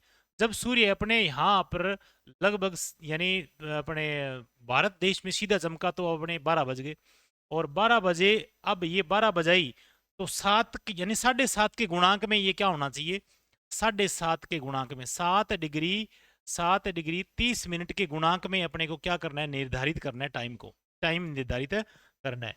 तो कितने डिग्री पर होगा ये, तो ये अपने जैसे मान लो कि ये 12 बजे, और ऐसे ही 12 बजने के बाद में फिर ये साढ़े यानी अपने 82.5 डिग्री का टाइम आता है, यानी भारत के मध्य की, भारत के मध्य की बात करें तो भारत के मध्य की बात करें तो ये लगभग यानी 82.5 डिग्री इस रेखा पर, यानी 82.5 डिग्री पर ये अपने पास है टाइम बनता है। और ऐसे ये बीचों बीच का टाइम, यानी दोनों तरफ ये बीचों बीच का टाइम कवर कर लेता है, ठीक है। तो ऐसे में ये अगर 82.5 डिग्री है ना, ये 82.5 कैसे आई, तो इनकी अगर दूरी याद करें, तो इनकी दूरी याद करें तो ये 82.5 मतलब ये 0 डिग्री है, 0 डिग्री पर 12 बजे है, और अपने से 5.5 घंटे यानी इस ग्रीनविच से अपने आगे कैसे हैं, सूर्य सबसे पहले इधर से उगेगा, ठीक है ना। तो यानी इधर से उगना स्टार्ट होता है, तो इधर से दिखाई देना पहले स्टार्ट होगा, तो यहाँ से सबसे पहले अपने इंडिया सामने आएगा, इन ग्रीनविच वालों या इंग्लैंड वालों से पहले अपने क्या आएगा, यानी ग्रीनविच रेखा या इंग्लैंड है, ठीक है ना। तो इसमें इस रेखा से पहले अपने यहाँ पर सूर्य अपने को पहले दिखाई देगा, तो पहले दिखाई देगा, तो अपने यहाँ पर जैसे ही सूर्य बिल्कुल शिखर आया, अपने सिर पर आया बिल्कुल, तो अपने 12 बजा दिए। उसके बाद में जब पृथ्वी घूमती गई, आगे आगे घूमती गई, वैसे वैसे सूर्य के सामने बिल्कुल ये रेखा आई, तो इन्होंने 12 बजा दिए। अब अपने, अब यहाँ पर 12 बजे हुए हैं, तो अपने फ़ोन करके इंडिया वालों से ये पूछेंगे कि बताइए आपकी घड़ी में कितने बजे हैं। तो ग्रीनविच वाले, ग्रीनविच अगर मान लो कि ग्रीनविच के कोई सदस्य ये पूछता है कि कितने बजे, हमारे तो 12 बजे, और ये इंडिया से पूछता है, तो इंडिया वालों से ये पूछता है, तो ये बार इंडिया बोलेंगे, इंडिया में बोलेंगे भी हमारे तो 5:30 बज गए। कितने हो गए? और ये 5:30 कौन से शाम के बज गई है, 5:30 शाम के बज गए। तो 5:30 घंटे अपने आगे हैं उनसे, 5:30 घंटे उनसे आगे हैं ये। जैसे मान लो कि ये दिन के 12 बजे हुए हैं, ठीक है ना, तो ये दिन के 12 बजे, और ऐसे में ये 5:30 घंटे आगे हैं। और यहाँ अपने, तो 5:30 घंटे ये शाम के हो जाएंगे, ठीक है। और ऐसे कंडीशन में क्या होता है कि ये 0 डिग्री देशांतर है। ये कौन सी देशांतर है? 0 डिग्री देशांतर है। अपने जो अपना टाइम है, ये कितने देशांतर इसके आगे हैं? तो अपने पहले बात कर चुके थे कि 4 मिनट में एक देशांतर पार कर लेता है, यानी 1 डिग्री पार कर लेता है। 4 मिनट में 1 डिग्री को पार करता है, ठीक है। तो 4 मिनट में 1 डिग्री को, तो 1 मिनट कितने डिग्री को पार करेगा? तो अपने पास कितने 1/4 ये हो जाएगा। और अपने पास है कितने अपने मिनट कितने लगे? 5.5 घंटे आगे। इसका मतलब घंटे के मिनट बना लो इसके, 6×5 = 30, 30 और 30 ये 330। कितने मिनट होगी ये? 330 मिनट होगी। तो 330 मिनट 1/4 और गुणा में 330 मिनट, इसको काटेंगे तो ये कितना हो जाएगा? ये हो जाएगा अपने पास है 82.5 डिग्री आंसर आएगा इसका। 82.5 डिग्री आंसर आ जाएगा। 82.5 डिग्री, 82 डिग्री 30 मिनट। तो इस रेखा से 82.5 यानी 5.5 घंटे आगे है। तो कितना डिग्री का मान आएगा अपने पास है? 82.5 डिग्री, ठीक है। इस 82.5 अपना जो मानक समय है, इंडिया का मानक समय है, वो 82.5 डिग्री यानी 5.5 घंटे आगे है, ठीक है। और कितने घंटे आगे हैं? 5.5। इनकी दूरी की बात करें तो दूरी में अपने वैसे लगा सकते हैं कि एक देशांतर के मध्य में, एक देशांतर से दूसरे देशांतर को पार करने में कितना समय लगता है? तो ये देशांतर है यानी 82.5 देशांतर है अपने पास। तो इसको अगर गुणा कर दो 111.223, 2 3 से, सॉरी 3 2 से, 3 2 से अपने गुणा कर सकते हैं इसको। तो 3 2 से गुणा करेंगे तो ये किलोमीटर की दूरी है, दूरी आ जाएगी इसकी, ठीक है, किलोमीटर में। यानी 0 डिग्री देशांतर से अपना इंडिया की जो इलाहाबाद, या अपने कह सकते हैं कि इलाहाबाद या 82.5 जहां पे गुजरती है, वो कितनी दूरी पर है, इसको गुणा करेंगे इसका आंसर आ जाएगा लगभग, ठीक है ना। इतनी दूरी पर है। तो ये ध्यान रखो कि 5.5 घंटे सूर्य पूर्व से उगना स्टार्ट हुआ, अपने को पहले दिखाई दिया ग्रीनविच वालों से, और बाद में इनको दिखाई दिया इनके 12 बजे, इनके 12 बजे घड़ी में। तब अपने घड़ी में कितने बज चुके थे अपने, यानी 12 पहले बजे, और उसके बाद में फिर धीरे धीरे धीरे धीरे, और इनके 12 बजे, तो इनके 12 बाद में बजेंगे ना, सूर्य उनके सिर पे आएगा तब भी 12 बजाएंगे। तब ये अपने 5:30 बज चुके थे। तो जब इनकी घड़ी में 12 बजे, तो अपनी घड़ी में 5:30 राइट हो चुके थे। तो अपने कितने आगे हो चुके हैं उनसे? उनसे 5.5 घंटे आगे हो चुके हैं, 5.5 घंटे आगे हो चुके हैं। डिग्री का मान बात करें तो पूर्वी देशांतर, इधर वाला पूर्वी देशांतर है, तो ये कितने आगे हैं? तो इस मिनट के हिसाब से अपने निकाल सकते हैं। और डिग्री का मान ज्ञात करें तो, या फिर अपने कह सकते हैं इस मिनट के हिसाब से निकाल सकते हैं, या फिर अपने कह सकते हैं कि ये मानकर समय रेखा है, ये कितनी डिग्री पर है? 82.5 डिग्री है, तो 82.5 डिग्री इनसे आगे हैं। तो ये 82.5 और 81 ये क्यों नहीं रखा, ये भी आपको कंसेप्ट, यानी या तो 15 डिग्री पर, यानी ये होना चाहिए टाइम, ठीक है ना, 15 डिग्री पर निर्धारित है, या फिर 7.5 के गुणांक में। इसका और कोई नहीं है, इसके अलावा कोई कुछ नहीं है। मतलब 3.5 नहीं है या 4.5 नहीं है, ऐसे नहीं है, किसी को डिग्री का मान नहीं। 15.5 डिग्री का मान पहले निर्धारित किया था, और बहुत सारे देश, छोटे देश है जिनमें 15 डिग्री के मान में नहीं आते थे, इसलिए उनको आधा कर दिया 7.5 डिग्री के। तो 7.5 और 15 डिग्री, इनके अगर गुणांक में कोई समय आता है, कोई देश आता है उसके, तो उसका टाइम ये निर्धारित कर दिया था। अपने गुणांक में 82.5 डिग्री यानी 7.5 के गुणांक में आता है, इसलिए 82.5 डिग्री समय तिथि रेखा तय की गई भारत के संदर्भ में, ठीक है। तो इतनी बात आपको समझ में आ जानी चाहिए, ठीक है भाई। अब आगे बात करें, जैसे मान लो कि इसमें ये कंसेप्ट हमने 5.5 घंटे वाला पूरा हो गया, ठीक है। और अब नेक्स्ट अपने बात करते हैं इसमें, ये चलो आगे बात करते हैं इसमें, जीएमटी 5.5 घंटे आगे हैं, ठीक है, ये बात हो गई है। अब अपने बात करते हैं राजस्थान का अक्षांशीय विस्तार। राजस्थान का अक्षांशीय विस्तार की बात करें तो राजस्थान विस्तार 23.5 डिग्री यानी 23 डिग्री। राजस्थान का अक्षांशीय विस्तार,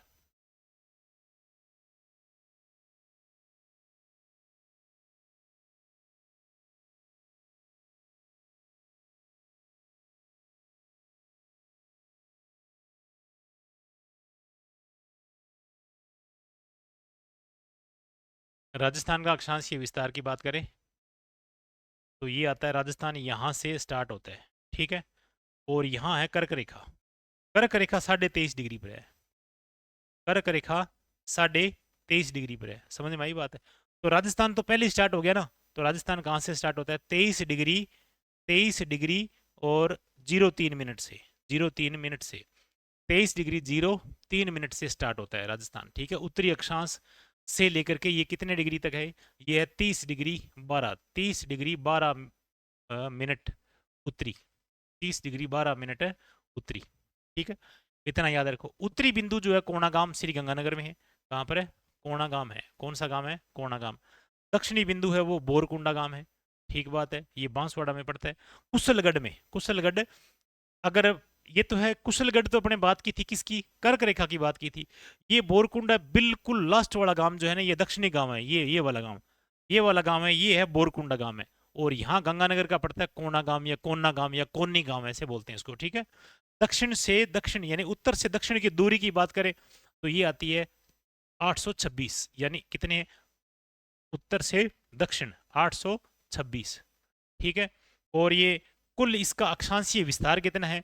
कुल अगर अक्षांशीय विस्तार की बात करें तो देखो यहाँ 23 डिग्री 3 मिनट है, और इसको 30 डिग्री 12 मिनट से घटाएंगे तो ये टोटल निकल के आएगा 7 degree 09 minute, 09 minute, 7 degree 09 minute, ये इसका आंसर आ जाएगा। इसकी स्थिति कौन सी है अपने समझिए, ये अक्षांशीय स्थिति को समझ लिए, ठीक है। फिर बात करते हैं राजस्थान का देशांतरीय स्थिति के बारे में। तो राजस्थान की देशांतरीय स्थिति के बारे में बात करें तो ये आता है 69 डिग्री 30 मिनट पूर्वी देशांतर से 78 डिग्री 17 यानी 78 डिग्री 17 मिनट पूर्वी देशांतर। तो राजस्थान का इधर वाला हिस्सा, अगर राजस्थान का इधर वाला हिस्सा, ये देखो राजस्थान की अपने ये मैप अपने यहाँ पर नहीं दे रखा है, तो राजस्थान का पूर्वी देशांतर जो है ना, राजस्थान पूर्वी देशांतर में पड़ता है, ठीक है। तो पूर्वी देशांतर कहाँ से स्टार्ट होता है? ये 69 डिग्री 30 जैसलमेर की रेखा, ये जैसलमेर की कोणा, कोनी गांव या अपने सॉरी कटरा गांव, ठीक है। कोणा गांव तो ये गंगानगर में। यहाँ से देशांतर की बात हो रही है, किसकी बात हो रही है? देशांतर की बात हो रही है। 69 डिग्री 30 मिनट पूर्वी देशांतर से 78 डिग्री 17 मिनट, 78 डिग्री 17 मिनट पूर्वी देशांतर के मध्य में राजस्थान है। देखो ये राजस्थान जो है ना, ये राजस्थान ऐसे अगर बात करें तो राजस्थान यहाँ से ये कितना है? ये 69 डिग्री है, 69 डिग्री 30 मिनट, और ये कितनी है? 78 डिग्री 17 मिनट, ठीक है। ये आता 17 मिनट। इन दोनों के, इन दो देशांतरों के मध्य है, ठीक है, इन दो देशांतरों के मध्य है। पश्चिमी बिंदु कटरा गांव है। पश्चिमी बिंदु कौन सा गांव है? कटरा गांव है, ये सम तहसील में जैसलमेर में पड़ता है, ठीक है। पूर्वी बिंदु सिलाना गांव है, इसको सिलावट भी बोलते हैं, और इसके पास में जगमोहनपुरा एक गांव है, ठीक है, जगमोहनपुरा, ये राजाखेड़ा तहसील में पड़ता है, राजाखेड़ा तहसील धौलपुर में पड़ता है, ठीक है। पश्चिम से पूर्व की दूरी 869 किलोमीटर है। देखो पश्चिम से पूर्व, ये पश्चिम से यानी पूर्व की इधर चले तो ये दूरी कितनी है? 869 किलोमीटर, ये चौड़ाई में ज़्यादा है। अगर ये अगर बात करें तो ये आती है कितनी दूरी? ये 826, 826।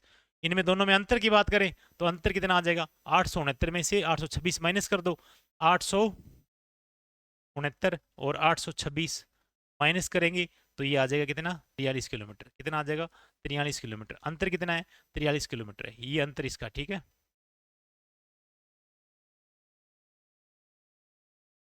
अंतर 43 किलोमीटर। और पश्चिम से पूर्व की दूरी कितनी है? ये अपने बात कर ही ली, 869 किलोमीटर है। और कुल देशांतरीय विस्तार कितना है? कुल देशांतरीय विस्तार की बात करें तो कुल देशांतरीय यानी अब अपने कुल अक्षांशीय विस्तार की बात की थी, 7 डिग्री 9 मिनट है, ठीक है। कुल देशांतरीय विस्तार की बात करें तो ये कितना है? 8 डिग्री 47 मिनट है, 8 डिग्री 47 मिनट है। इसमें से यानी 78 डिग्री 17 में से अपने माइनस करेंगे 69 डिग्री 30, तो ये कितना आ जाएगा 8 डिग्री 47 मिनट है। ये याद करना है। ये आपसे डिग्री का मान पूछा जाएगा, इतना मान डिग्री का मान ऐसे पूछा जाएगा भी, बताइए इनमें से कौन सा सही है। इतनी ज्योग्राफी को समझना कोई इतनी बड़ी बात नहीं है, परंतु ये मान जो याद रखने हैं ना, ये बड़ी बात है। ये याद रखेंगे तो ही ये अपने प्रश्न क्लियर कर पाएंगे, ठीक है ना। नहीं तो ये प्रश्न घुमा घुमा करके पूछ लेते हैं। देशांतर रेखाओं को समय व तिथि रेखाएं भी कहा जाता है। ठीक बात है, इसको तिथि रेखा या देशांतर रेखाओं को समय या तिथि रेखा भी कहा जाता है। और राजस्थान की लंबाई कितनी है 826, बात करी ली। चौड़ाई इसकी 869 है। और अंतर इन दोनों का कितना है 800, यानी अंतर इन दोनों में से 869 में से 826 माइनस करेंगे तो 43 किलोमीटर अंतर इसका निकल के आता है। ठीक बात है। और अक्षांश और देशांतर दोनों रेखाओं आपस में एक दूसरे को नागौर में काटती है। देखो यहाँ अगर बात करें, ये राजस्थान का जो मैप है, और इसमें अगर बात करें तो ये आता है राजस्थान के मैप में।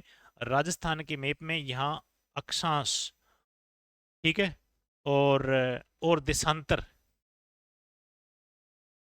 और देशांतर जो मध्य रेखाएं जो होती है, जो मध्य यानी सबसे जो मध्य वाला रेखा, जो सबसे मध्य वाला देशांतर और सबसे मध्य वाला अक्षांश, ये दोनों आपस में किस जिले में काटेगी, ये मध्य में काटेगी नागौर डिस्ट्रिक्ट में। कहाँ में, नागौर में। तो एक नागौर का एक गांव है लांपा लोई। कौन सा गांव है, लांपा लोई गांव है।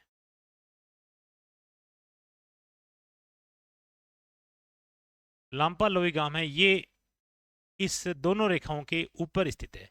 दोनों रेखाओं पर जहां पर ये कटती है वहां पर ये स्थित है, ठीक है। तो हम्म,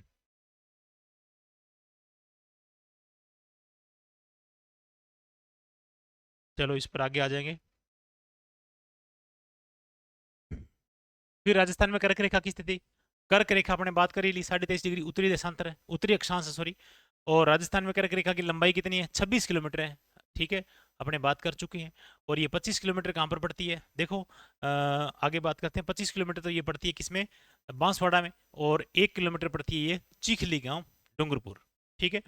बांसवाड़ा का छींच गांव पूर्णतः कर्क रेखा के ऊपर स्थित है। कुशलगढ़ अपने पढ़ा था, और कुशलगढ़ तहसील का एक गांव है, कौन सा, ये गांव है छींच गांव, ठीक है।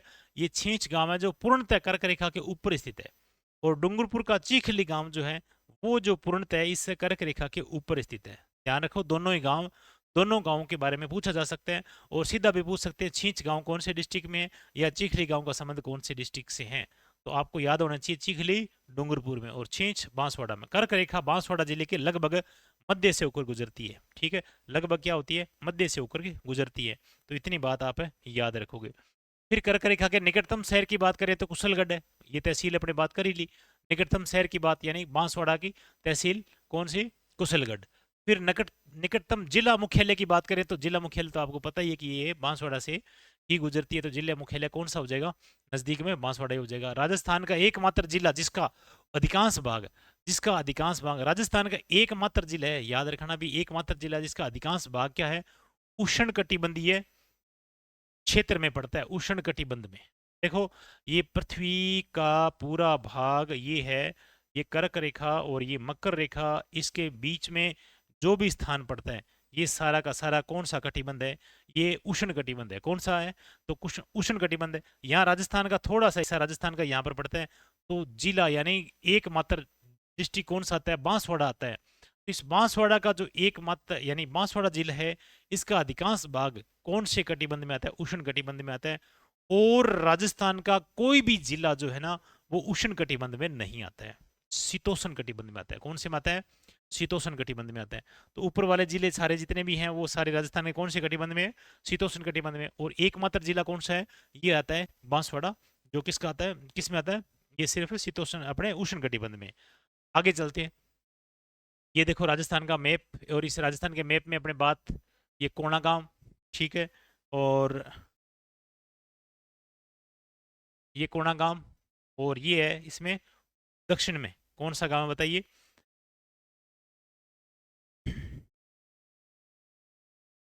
कुशलगढ़ का कौन सा गांव है बताओ, कुशलगढ़ का, ठीक है। देखो ये देखो कुशलगढ़ बोरकुंडा गांव है, कौन सा गांव है, बोरकुंडा, नजर आ गया। ये देखो बोरकुंडा गांव है, ठीक है। और यहाँ अपने इसको फिक्स कर देते हैं। और देखो यहाँ बोरकुंडा गांव कहाँ है, बांसवाड़ा में, ठीक है। और ये कोणा गांव गंगानगर में। इधर सिलावट गांव, ये सिलाना गांव, ये कहाँ पर है, धौलपुर में। और इधर कटरा गांव जैसलमेर में है। और यहाँ से स्टार्ट होता है, कहाँ से, यहाँ से स्टार्ट होता है 69 डिग्री 30 मिनट से, 69 डिग्री 30 मिनट से। और ये चलता काम देशांतर में देखो 78 डिग्री 17 मिनट तक। और यहाँ अक्षांश की बात करें तो राजस्थान का अक्षांश कहाँ से स्टार्ट होता है, 23 डिग्री 03 मिनट से स्टार्ट होता है। याद रखना, ये कर्क रेखा यहाँ पर है, ये 23.5 पर है, 23.5 पर है, ठीक है। और 23.5 पर। और ये राजस्थान की सीमा जो स्टार्ट होती है ना, वो है 23 डिग्री 3 मिनट से। और चलती कहाँ तक है ये, 30 डिग्री 12 मिनट, 12 मिनट अक्षांश, उत्तरी अक्षांश है। ये सारे उत्तरी अक्षांश है, ये इधर वाले सारे सारे कौन से है, पूर्वी देशांतर है, अपने पूर्वी देशांतर वाले हैं। कोई पश्चिमी वाला नहीं है, कोई दक्षिणी अक्षांश वाला नहीं है, ध्यान रखना भी, ठीक है। ये प्रश्न ऐसे पूछा जा सकता है, ठीक है। और उसके बाद में अपने यहाँ पर अंतर्राष्ट्रीय रेखा की बात करेंगे, ये रेखा इसमें आगे दे रखी है, इसके बारे में थोड़ा सा बात कर लेंगे, ठीक है। और फिर अपने, चलो भी, और राजस्थान का मध्यवर्ती अक्षांश 27 डिग्री उत्तरी अक्षांश, यहाँ अपने बात कर चुके हैं, ठीक है, यहाँ तक हो गया। और उसके बाद में अपने बात करते हैं राजस्थान का मध्यवर्ती अक्षांश। देखो राजस्थान का मध्यवर्ती अक्षांश, राजस्थान का मध्यवर्ती अक्षांश 27 डिग्री है, ठीक है। तो जैसे ये देखो मध्यवर्ती अक्षांश ये 23 डिग्री से चला, और यहाँ मध्यवर्ती जो अक्षांश है ना, ये वाला, ये कौन सा है, ये वाला अक्षांश जो है ये 27 डिग्री है। कौन सा है ये, 27 डिग्री है। आगे देख लो इसको, ये देखो, ये 27 डिग्री मध्यवर्ती अक्षांश नागौर का, ये देखो, यहाँ से ये जा रहा है, ये देखो अक्षांश रेखाएं, ये नागौर डिस्ट्रिक्ट है। और ये कौन सी रेखा है, ये 27 डिग्री है। कौन सी, 27 डिग्री अक्षांश है ये, मध्यवर्ती है, सबसे मध्य में, इधर राजस्थान के सबसे इधर से ऊपर है, और ये मध्य की बात हो रही है, ठीक है। ये मध्यवर्ती अक्षांश कौन सा है, 27.5 डिग्री। अगर देशांतर की मध्यवर्ती बात करें तो इन दोनों के, यानी इन दोनों रेखाओं के मध्य में कौन सी आती है, देखो इधर वाला, ये 74 डिग्री, कौन सा आता है, 74 डिग्री राजस्थान यानी नागौर के डिस्ट्रिक्ट में, ये देखो 74 डिग्री यहाँ पर पड़ता है ये, ठीक है। तो 74 डिग्री। तो अब अपने बात करें जैसे कि राजस्थान का मध्यवर्ती अक्षांश 27 डिग्री उत्तरी अक्षांश, ठीक बात है। राजस्थान का मध्यवर्ती देशांतर की बात करें तो 74 डिग्री पूर्वी देशांतर, ठीक बात है ये भी। और 70 डिग्री पूर्वी देशांतर पर स्थित जिला जो है नागौर है, जिला मुख्यालय, या 70 डिग्री जिला जो है ना, कौन सा जिला मुख्यालय है जो कौन सी डिग्री पर है, 70 डिग्री पर है। कौन से पर है, ये देखो 70 डिग्री पर है। 69 से तो राजस्थान स्टार्ट हो रहा है, वहां पर तो कोई क्षेत्र ही नहीं है, सम तहसील सुनसान एरिया पड़ा है, वहां से काउंट अपने कर रहे हैं। परंतु जिला जो है ना, राजस्थान का जिला जैसलमेर इधर पश्चिम वाला, ये जो है कौन सी डिग्री, कौन से देशांतर पर है, ये 70 डिग्री देशांतर पर है। कौन सी डिग्री पर है, 70 डिग्री देशांतर पर है, याद रखो। राजस्थान का मध्यवर्ती गांव लांपा लोई मेड़ता नागौर में स्थित है, ये कौन सा है गांव, लांपा लोई नागौर मेड़ता, ध्यान रखना भी, नागौर मेड़ता लांपा लोई ये और मेड़ता नागौर में है, ठीक है। और सैटेलाइट सर्वे के अनुसार अगर बात करें तो इसका मध्य गांव आता है गगराना, कौन सा आता है, गगराना नागौर में है ये सैटेलाइट के अनुसार ये बताया जा रहा है, ठीक है। और बाकी किताबें जो है अपनी वो भी बता रही है लांपा लोई, याद रखना है आपको कि लांपा लोई, और थोड़ा बहुत है ये भी याद कर लेना, गगराना, ठीक है। फिर ये मैप यानी देशांतर के मध्यवर्ती मैप के बारे में बात आएगी। इसका मध्यवर्ती कौन सा है, 74 डिग्री, ठीक है। और उसके बाद में देशांतर पर कौन कौन से देशांतर पर कौन कौन से डिस्ट्रिक्ट है, इनके बारे में बात करें तो जैसलमेर देखो, ये देखो 69 डिग्री यहाँ से स्टार्ट हो रहा है, यहाँ से ये 69 डिग्री स्टार्ट है, ठीक है। और उसके बाद में 70 डिग्री, ये 70 डिग्री देशांतर है, इनके बीच में ये 70 डिग्री देशांतर है, ये 70 डिग्री, और यहाँ जैसलमेर स्थित है, ठीक है। और इसके बाद में 71 डिग्री यहाँ से स्टार्ट है, 71 डिग्री, तो ये जैसलमेर स्थित है। और फिर अपने बात करें जैसे मान लो कि जोधपुर है, तो जोधपुर कौन सी डिग्री पर आता है ये, जोधपुर,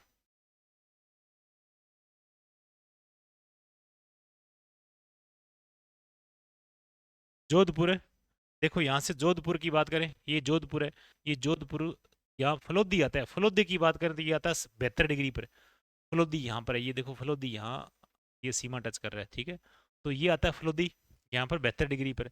अगर बात करें ये जोधपुर की तो ये आता है 73 डिग्री पर। बीकानेर की बात करें ये भी 73 पर आता है देशांतर में। और गंगानगर का क्षेत्र जो है ये किस डिग्री के बीच में, ये 73 और 74 के बीच में है।